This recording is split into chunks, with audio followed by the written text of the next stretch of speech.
Қайырлы күн, құрметті көпшілік. Мынау қазір біз Шабдалы бағында тұрмын. Бұл жердегі мен бөлісім дегені осы сүйікті жемістердегі косточковый ағаштар, яғни сүйікті жемістерде кездесетін бір физиологиялық аурудың ақпаратын бөлісім келіп тұр. Мынаны сағыз деп жатады, қазақша мынаны алып жатқан мына жерде. Бұны камеди течение деп айтады, камет деп. Орысша айтқан кезде бұл сүйікті жемістердің бәріне кездеседі. Бұл шиеде, алша дейміз, алхорда кездеседі, шабдалыда кездеседі.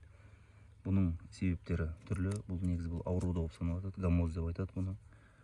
Бұның пайда болуының себептерінің бірі мынау немен, екпемен, подвоймен төбесіндегі сорттың, яғни привойдың бір-біріне сәйкес келмеуі, яғни асты тамыры өте қатты мықты болса да, төбесіндегі ағаш сорт мынаны ойына сіңірілген суды ауаға мысалы транспирациямен буландырып үлгермесе де осындай қабықтар жарылады. Яғни клетканың ішінен шыққан сөздер. Одан тағы да бір себебі бұл механикалық жарақаттан болуы мүмкін. Яғни мына жерге бір не тиіп кетті ма, бір қайша тиіп кетті ма, немесе ішінен бір трактор тиіп кетті ма деген, немесе бір ағаш сынып, сол жарақаттан да болады. Сосын тағы да бір себебі ағаштардың қабығын жейтін зиянкестер де бұны осындай алып келеді. Қабығын жейтін. Бұның тағы да үлкен бір себебінің бірі ерте көктемде тамырлар оянған кезде, яғни тамыр оянған кезде төбеге қарап өте қатты қысыммен жоғары қарап қоректік, топырақта қоректік элементтерді және суды жоғары қарап айдайды. Ал сол кезде бұл кезде жапырақтар онша болмайды ерте көктемде, соны бір шығатып келе жатқан кезде. Сол кезде жапырақтар болмағандықтан төбемен қатты сондай қысыммен қоректік элементтер су келген кезде жапырақтар болмағандықтан оны транспирациямен ауаға шығарып жібере алмайды, буландырып.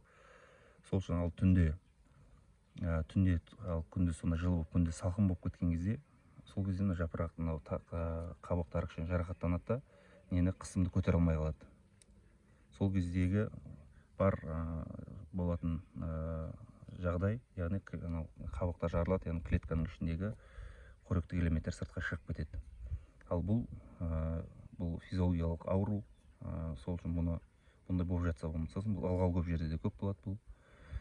Сол үшін бұндай жағдайды көріп жатсаңыздар, бұны міндетті түрде тазалап тастаған дұрыс. Енді ерте көктемде бұның немен жұмыс істеу керек, мыс құрамында мыс бар препараттармен. Сосын бұны мүмкін болса тазалап кейін осы жерде мыс сульфатын, яғни медный купороспен өңдеп тастаған дұрыс. Бұл сондай қысқаша ақпарат.